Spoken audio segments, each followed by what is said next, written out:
ओम भगवते वासुदेवाय नमः। आप सभी को कार्तिक पूर्णिमा की हार्दिक शुभकामनाएं।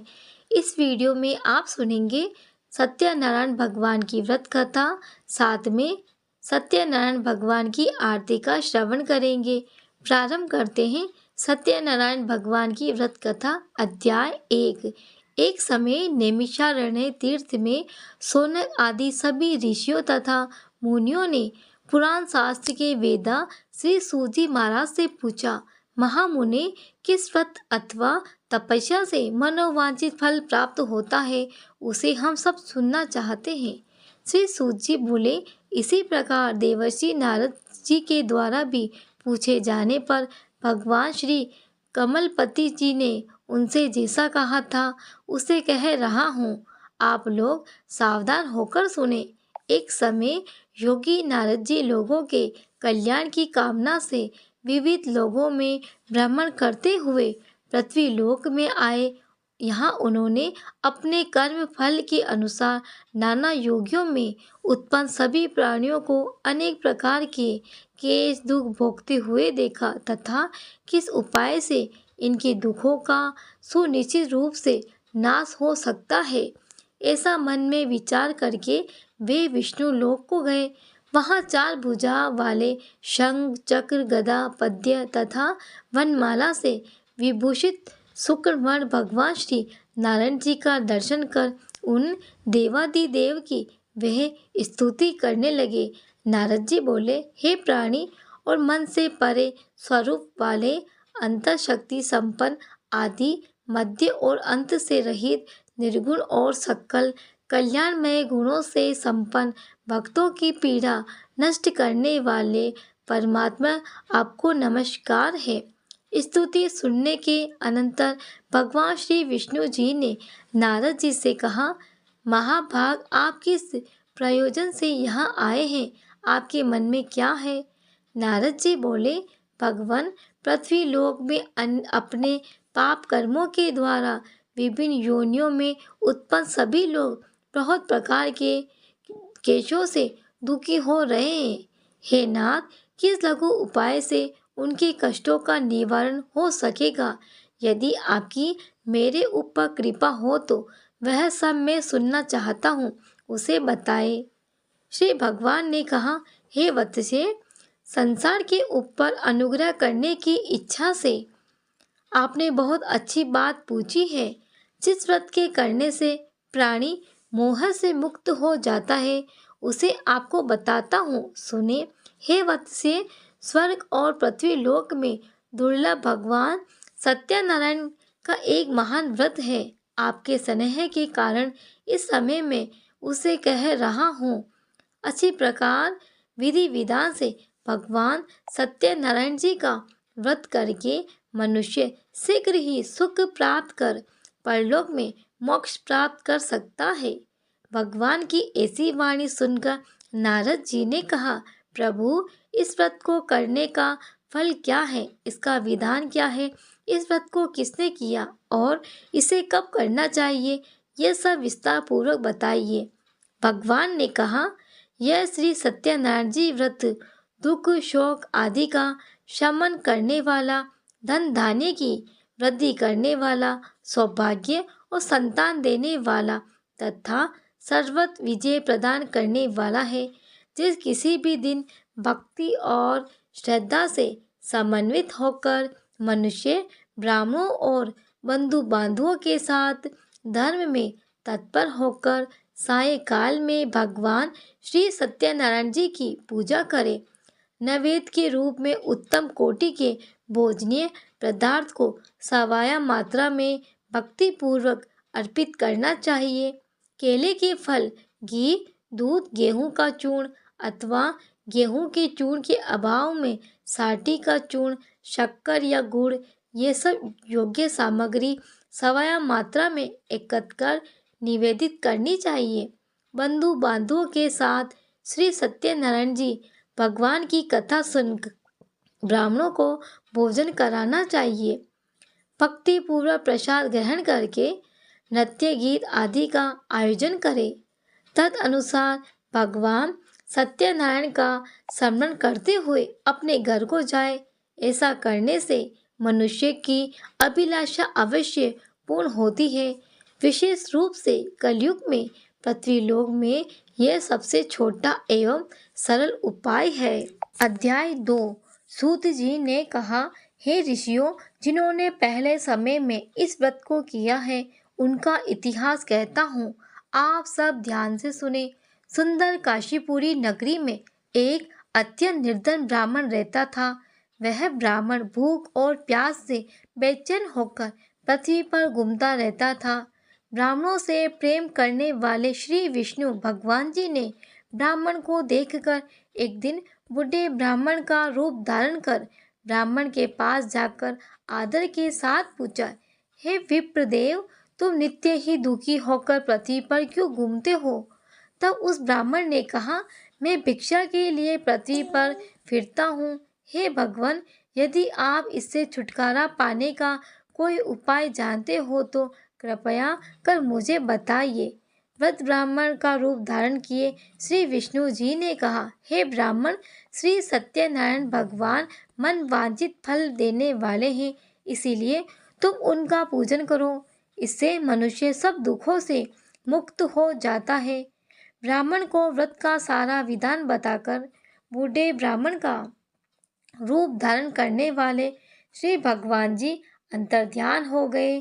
जिस व्रत को वृद्ध ब्राह्मण ने बताया है, मैं उसको अवश्य करूँगा, ये निश्चय कर वह ब्राह्मण घर चला गया। अगले दिन वह जल्दी उठा और श्री सत्यनारायण जी का व्रत करने का निश्चय कर भिक्षा मांगने के लिए चल दिया। उस दिन उसको भिक्षा में बहुत धन मिला, जिससे उसने पूजा का सामान खरीदा और घर आकर अपने बंधु बांधवों के साथ श्री सत्यनारायण जी का व्रत किया। इसके करने से वह ब्राह्मण सब दुखों से छूटकर अनेक प्रकार की सुख संपत्तियों से युक्त हुआ। तभी से वह विप्र हर माह व्रत करने लगा। इसी प्रकार सत्यनारायण जी के व्रत को शास्त्र विधि के अनुसार करेगा, वह सब पापों से छूटकर मोक्ष को प्राप्त होगा। आगे भी जो मनुष्य पृथ्वी पर श्री सत्यनारायण जी का व्रत करेगा, वह सब दुखों से छूट जाएगा। इस तरह नारद जी सत्यनारायण जी भगवान का कहा हुआ व्रत मैंने आपसे कहा। तब ऋषियों ने कहा, हे मुनीश्वर, संसार में इस विप्र से सुनकर किस किस ने इस व्रत को किया, ये हम सब सुनना चाहते हैं। श्री सूत जी ने कहा, हे मुनियों, जिस जिस प्राणी ने इस व्रत को किया है उन सबकी कथा सुनो। एक समय वह ब्राह्मण धन और ऐश्वर्य के अनुसार बंधु बांधवों के साथ व्रत पूजन कर रहा था कि उसी समय एक लकड़हारा आया। उसने लकड़ियां बाहर रख दी और विप्र के घर में चला गया। प्यास से व्याकुल लकड़हारे ने विप्र को व्रत करते देखा। वह प्यास को भूल गया। उसने उस विप्र को नमस्कार किया और पूछा, हे विप्र, आप ये किसका पूजन कर रहे हैं? इस व्रत से क्या फल मिलता है? कृपया मुझे बताइए। ब्राह्मण ने कहा, सब मनोकामना को पूरा करने वाला ये श्री सत्यनारायण जी का व्रत है। इनकी ही कृपा से मेरे यहाँ धन धान्य आदि की वृद्धि हुई है। विप्र से इस व्रत के बारे में जानकर वह लकड़हारा बहुत प्रसन्न हुआ। भगवान का चरणामृत ले और भोजन करने के बाद वह घर को चला गया।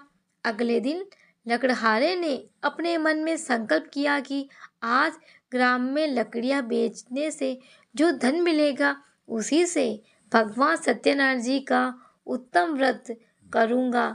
मन में ऐसा विचार कर वह लकड़हारा लकड़ियां अपने सिर पर रखकर जिस नगर में धनवान लोग रहते थे वहां गया। उस दिन उसे उन लकड़ियों के दुगने दाम मिले। वह बूढ़ा लकड़हारा अति प्रसन्न होकर पक्के केले, शक्कर, शहद, घी, दूध, दही और गेहूं का चूर्ण इत्यादि श्री सत्यनारायण भगवान के व्रत की सभी सामग्री लेकर अपने घर आ गया। उसने अपने बंधु बांधवों को बुलाकर विधि विधान के साथ भगवान का पूजा और व्रत किया। उस व्रत के प्रभाव से वह बूढ़ा लकहारा धन पुत्र आदि से युक्त हुआ और संसार के समस्त सुख भोगकर बैकुंठ को चला गया। अध्याय 3। श्री सूत ने कहा, हे श्रेष्ठ मुनियों, अब एक और कथा कहता हूँ। पूर्व काल में उल्कामुख नाम का एक बुद्धिमान राजा था। वह सत्यवता और जितेंद्रिय था। प्रतिदिन देव स्थानों पर जाता तथा गरीबों को धन देकर उनके कष्ट दूर करता था। उसकी पत्नी सुंदर और सती साध्वी थी। बदशिला नदी के तट पर उन दोनों ने श्री सत्यनारायण भगवान जी का व्रत किया। साधु नामक एक वैश्य राजा को व्रत करते देख उनसे पूछने लगा, हे राजन, भक्ति युद्ध चित्त से यह आप क्या कर रहे हैं? मेरी सुनने की इच्छा है। तब महाराज उल्कामुख ने कहा, हे साधु वैश्य, मैं अपने बंधु बांधवों के साथ संतान की प्राप्ति के लिए महाशक्तिमान सत्यनारायण भगवान जी का व्रत व पूजन कर रहा हूँ। उसने कहा, हे राजन, मुझे भी इसका सा विधान बताइए। मैं भी आपके कथानुसार इस व्रत को करूँगा। मुझे कोई संतान नहीं है। विश्वास है कि इसे निश्चय ही मेरे यहाँ भी संतान होगी। राजा से सब विधान सुन व्यापार ने निवृत्त हो वह वैश्य खुशी खुशी अपने घर आया। वैश्य ने अपनी पत्नी लीलावती से संतान देने वाले उस व्रत का समाचार सुनाया और प्रण किया कि जब हमारे यहाँ संतान होगी तब मैं इस व्रत को करूँगा। एक दिन उसकी पत्नी लीलावती सांसारिक धर्म में प्रकट होकर गर्भवती हो गई। उसने एक सुंदर कन्या को जन्म दिया। कन्या का नाम कलावती रखा गया। इसके बाद लीलावती ने अपने पति को स्मरण दिलाया कि आपने जो भगवान का व्रत करने का संकल्प किया था वह आप उसे पूरा कीजिए। साधु वैश्य ने कहा, हे प्रिय, मैं कन्या के विवाह पर इस व्रत को करूँगा। इस प्रकार अपनी पत्नी को आश्वासन दे वह व्यापार करने चला गया। काफी दिनों पश्चात वह लौटा तो उसने नगर में सखियों के साथ अपनी पुत्री को खेलते देखा। वैश्य ने तत्काल कलावती के लिए कोई सुयोग्य वर की तलाश की। कंचन नगर के एक सुयोग्य वणिक पुत्र से उसने बंधु बांधवों सहित प्रसन्नचित होकर अपनी पुत्री का विवाह उसके साथ कर दिया। वैश्य विवाह के समय भी सत्यनारायण भगवान का व्रत करना भूल गया। इस पर भी सत्यनारायण भगवान की लीला हुई। अपने कार्य में कुशल साधु नामक वैश्य अपने जामाता सहित नाव को लेकर व्यापार करने के लिए समुद्र के समीप स्थित रतनसारपुर नगर में गया। दोनों ससुर जमाई राजा चंद्रकेतु के नगर में व्यापार करने लगे। एक दिन भगवान सत्यनारायण जी की माया से प्रेरित एक चोर राजा का धन चुराकर भाग रहा था। राजा के दूतों को अपने पीछे आते देखकर चोर ने घबराकर राजा के धन को उनकी नाव में रखकर भाग गया जहां ससुर जमाई थे। जब राजा के धन को उनकी नाव में रखा देखा तो पकड़कर राजा के समीप जाकर बोले, हम ये दो चोर पकड़कर लाए, आप आज्ञा दे। राजा ने कारागार में डालने की आज्ञा दे दी। इस प्रकार की आज्ञा से उनको कठिन कारावास में डाल दिया गया तथा उनको धन भी ले लिया। सत्यनारायण भगवान जी की लीला के अनुसार साधु वैश्य की पत्नी लीलावती व पुत्री कलावती भी घर पर बहुत दुखी हुई। उनके घर में रखा धन चोर ले गए। एक दिन शारीरिक व मानसिक पीड़ा तथा भूख प्यास से अति दुखित हो भोजन की चिंता में कलावती एक ब्राह्मण के घर गई। उसने सत्यनारायण भगवान का व्रत होते देखा। उसने कथा सुनी तथा प्रसाद ग्रहण कर रात को घर आई। माता ने कलावती से पूछा, हे पुत्री, तू अब तक कहाँ रही? वह तेरे मन में क्या है? कलावती बोली, हे माता, मैंने श्री सत्यनारायण भगवान का व्रत होते देखा है। तब कलावती के वचन सुनकर लीलावती ने सत्यनारायण भगवान जी के पूजन की तैयारी की। उसने परिवार और बंधुओं सहित श्री सत्यनारायण भगवान जी का पूजन व व्रत किया और वर मांगा कि मेरे पति और दामाद शीघ्र ही घर लौट आए। साथ ही प्रार्थना की कि हम सबका अपराध क्षमा करो। श्री सत्यनारायण भगवान जी इस व्रत से संतुष्ट हो गए। उन्होंने राजा चंद्रकेतु को स्वप्न में दर्शन देकर कहा, हे राजन, जिन दोनों वेश्यों को तुमने बंदी बना रखा है वे निर्दोष है, उन्हें प्रातः ही छोड़ देना। राजा से वचन कहकर भगवान अंतर्ध्यान हो गए। प्रातःकाल राजा चंद्रकेतु ने सभा में सबको अपना स्वप्न सुनाया और सैनिकों को आज्ञा दी कि दोनों वणिक पुत्रों को कैद से मुक्त कर सभा में लाया जाए। दोनों ने आते ही राजा को प्रणाम किया। राजा ने उनसे कहा, हे महानुभावों, तुम्हें भाविवश ऐसा कठिन दुख प्राप्त हुआ, अब तुम्हें कोई भय नहीं है, तुम मुक्त हो। ऐसा कहकर राजा ने उनको नए नए वस्त्र भूषण दिए तथा उनका जितना धन लिया था उससे दुगना लौटाकर आदर से विदा किया। दोनों वेश्ये अपने घर को चल दिए। श्री अध्याय चौथा। श्री सूत जी ने कहा, वेश्य और उसके जमाई ने मंगलाचार करके यात्रा आरंभ की और अपने नगर की ओर चल पड़े। उनके थोड़ी दूर आगे बढ़ने पर दंडी वेशधारी श्री भगवान जी ने उनसे पूछा, हे वैश्य, तेरी नाम में क्या है? अभिमानी वणिक हंसता हुआ बोला, हे दंडी, आप क्यों पूछते हैं? क्या धन लेने की इच्छा है? मेरी नाम में तो बेल और पत्ते भरे हैं।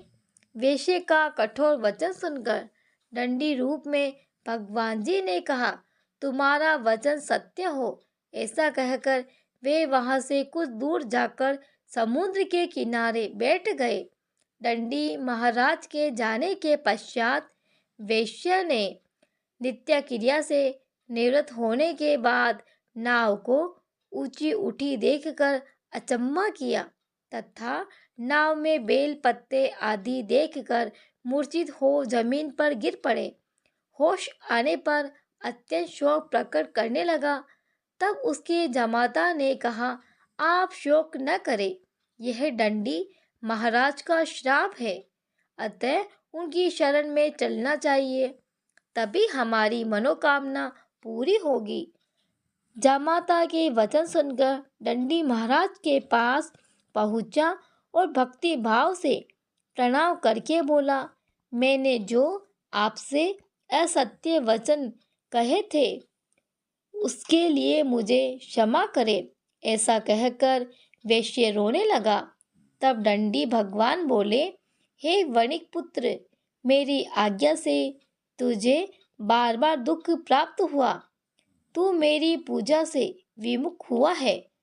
तब उसने कहा, हे भगवान, आपकी माया से ब्रह्म आदि देवता भी आपके रूप को नहीं जान पाते, तब मैं अज्ञानी भला कैसे जान सकता हूँ? आप प्रसन्न होइए, मैं अपनी सामर्थ्य के अनुसार आपकी पूजा करूँगा। मेरी रक्षा कीजिए और पहले के समान मेरी नौका को धन से भर दीजिए। उसके भक्ति युक्त वचन सुनकर भगवान जी प्रसन्न हो गए और उसकी इच्छा अनुसार वर देकर अंतर्ध्यान हो गए। तब ससुर व जमाता दोनों ने नाव पर आकर देखा कि नाव धन से परिपूर्ण है। फिर वह भगवान सत्यनारायण जी का पूजन कर जमाता सहित अपने नगर को चला। वह अपने नगर के निकट पहुंचा। तब उसने एक दूत को अपने घर भेजा। दूत ने वेश्या के घर जाकर अपनी पत्नी को नमस्कार किया और कहा, आपके पति अपने दामाद सहित इस नगर के समीप आ गए हैं। लीलावती और उसकी कन्या कलावती उस समय भगवान का पूजन कर रही थी। दूत का वचन सुनकर साधु की पत्नी ने बड़े हर्ष के साथ सत्यदेव का पूजन पूर्ण किया और अपनी पुत्री से कहा, मैं अपने पति के दर्शन को जाती हूँ, तू भी कार्य पूर्ण कर शीघ्र आना। परंतु कलावती पूजन एवं प्रसाद छोड़कर अपने पति के दर्शन के लिए चली गई, परंतु उसके पति का दर्शन प्राप्त नहीं हुआ। नौका को डूबा हुआ तथा कन्या को रोती हुई देख वेश्या दुखित हो बोला, हे प्रभु, मुझसे या मेरे परिवार से जो भूल हुई है उसे क्षमा करो। उसके दीन वचन सुनकर सत्यदेव भगवान प्रसन्न हो गए। आकाशवाणी हुई, हे वेश्ये, तेरी कन्या प्रसाद छोड़कर आई है, इसका पति अवश्य मिलेगा। आकाशवाणी सुनकर कलावती ने घर पहुंचकर पूजन कर प्रसाद खाया और फिर आकर अपने पति के दर्शन किए।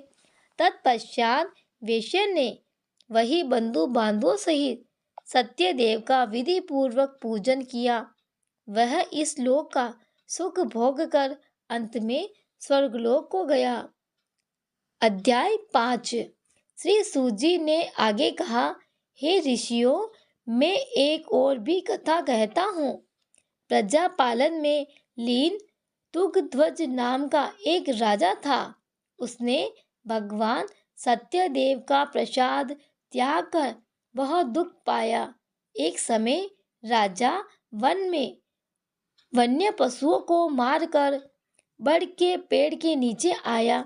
वहां उसने ग्वालों को भक्ति भाव से बंधु बांधुओं सहित श्री सत्यनारायण जी का व्रत पूजन करते देखा, परंतु राजा देखकर भी अभिमानवश न तो वहां गया और न ही सत्यदेव भगवान को नमस्कार ही किया।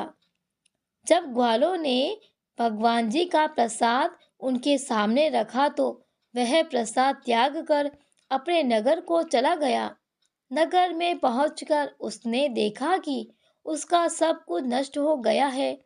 वह समझ गया कि यह सब भगवान सत्यदेव ने ही किया है। तब वह उसी स्थान पर वापस आया और ग्वालों के समीप गया और विधि पूर्वक पूजन कर प्रसाद खाया तो सत्यनारायण जी की कृपा से सब कुछ पहले जैसा हो गया और दीर्घ काल तक सुख भोग कर स्वर्गलोक को चला गया। जो मनुष्य इस परम दुर्लभ व्रत को करेगा, श्री सत्यनारायण भगवान की कृपा से उसे धन धान्य की प्राप्ति होगी। निर्धन धनी बंदी बंधन से मुक्त होकर निर्भय हो जाता है।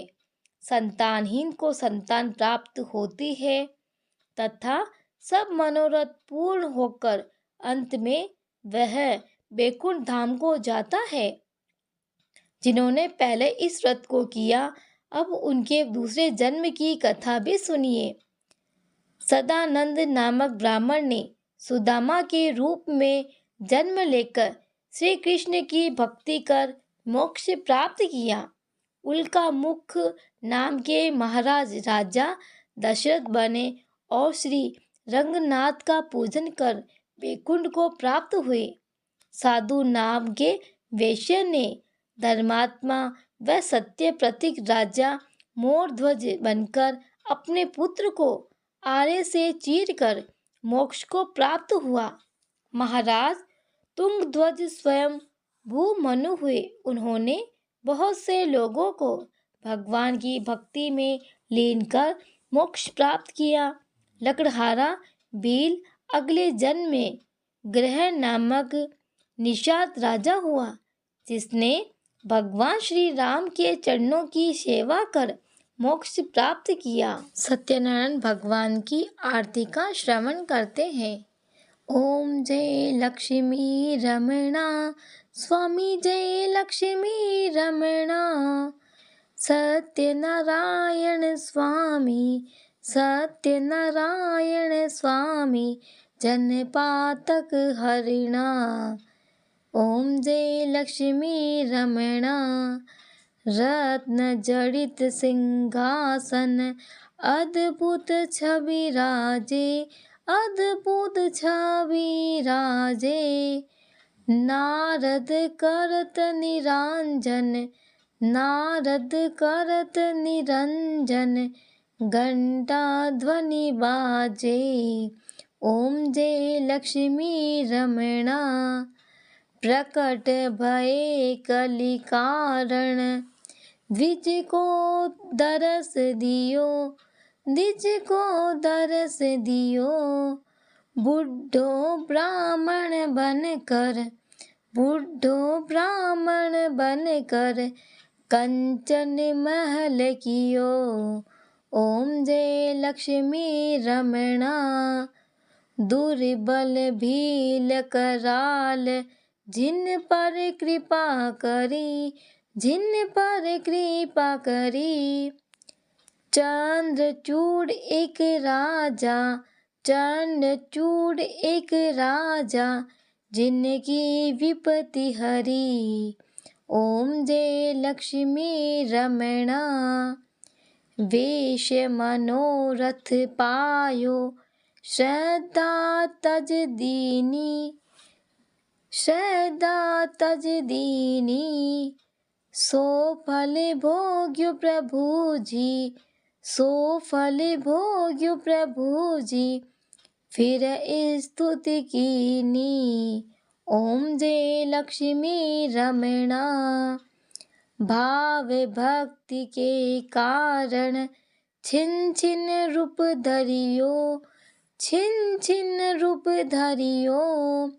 श्रद्धा धारण कीनी, श्रद्धा धारण कीन्ही, जिनके काज सरियो। ओम जय लक्ष्मी रमणा। ग्वाल बाल संग राजा, वन में भक्ति करी, वन में भक्ति करी। मन वांछित फल दीनो, मन वांछित फल दीनो, दीन दयाल हरि। ओम जय लक्ष्मी रमणा। चढ़त प्रसाद सवायो, कदली फल मेवा, कदली फल मेवा। धूप दीप तुलसी से, धूप दीप तुलसी से, राजी सत्य देवा। ओम जय लक्ष्मी रमणा। श्री सत्यनारायण जी की आरती जो कोई नर गावे, जो कोई नर गावे। कहत शिवानंद स्वामी, कहत शिवानंद स्वामी, मन वांछित फल पावे। ओम जय लक्ष्मी रमणा, ओम जय लक्ष्मी रमणा। आप सभी को यह कथा पसंद आई हो तो प्लीज़ इस वीडियो को लाइक करें, शेयर करें, सब्सक्राइब करें। आप सभी का धन्यवाद। कमेंट बॉक्स में सत्यनारायण भगवान की जय अवश्य लिखें।